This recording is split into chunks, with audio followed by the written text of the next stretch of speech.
அஸ்வின்ஸ் இனிப்பு காரம் பேக்கரி மற்றும் செல்வ உணவகம்.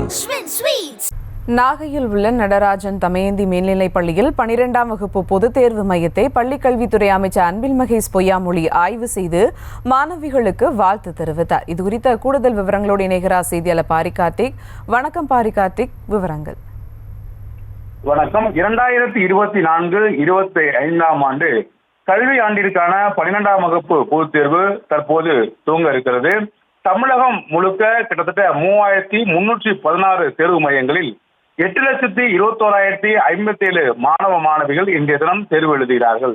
இதற்காக பல்வேறு ஏற்பாடுகள் தமிழ்நாடு அரசு சார்பில் செய்யப்பட்டிருக்கிறது. குறிப்பாக இந்த தேர்வுக்காக 4800க்கும் மேற்பட்ட பறக்கும் படையில் பணியில் இருக்கிறார்கள். அதே போல தமிழகம் முழுக்க இந்த தேர்வுகளை கண்காணிக்கும் பொருட்டு 45,000 ஆசிரியர்கள் நியமிக்கப்பட்டிருக்கிறார்கள்.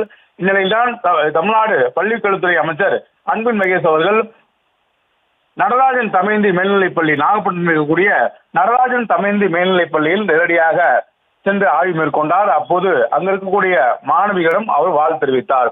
தேர்வு சிறப்பாக எழுத வேண்டும் என்றும் எந்த ஒரு அச்சமும் கொள்ள வேண்டாம் என்றும் அவர்களுக்கு வாழ்த்து தெரிவித்து சிறப்பாக தேர்வு எழுதுங்கள் சென்று அமைச்சர் அவர்கள் கேட்டுக்கொண்டார். அதே போல அங்கு பணியாற்றும் ஆசிரியர்களும் முதலமைச்சர் அவர்கள் அமைச்சர் அவர்கள் பேசி வருகிறார்கள். தொடர்ச்சியாக தேர்வை சிறப்பாக நடத்துங்கள் என்றும் ஆசிரியர்களுக்கு அவர்கள் உத்தரவிட்டுள்ளார். தொடர்ச்சியாக தமிழகம் முழுக்க இன்றைய தினம் 12ஆம் வகுப்பு படிக்கும் அனைத்து மாணவ மாணவியருக்கும் தேர்வை துவங்கியிருக்கும் நிலையில் அவர்கள் அனைவருக்கும் வாழ்த்து தெரிவித்தார் அமைச்சர். இதே போலதான் தற்போது நாகப்பட்டினம் இருக்கக்கூடிய நடராஜன் தமயந்தி மேல்நிலைப் பள்ளியில் அமைச்சர் அன்பில் மகேஷ் அவர்கள் ஆய்வு மேற்கொண்டு அங்கு இருக்கக்கூடிய மாணவ மாணவியருக்கு வாழ்த்து தெரிவித்தார். விவரங்களுக்கு நன்றி பாரி கார்த்திக்.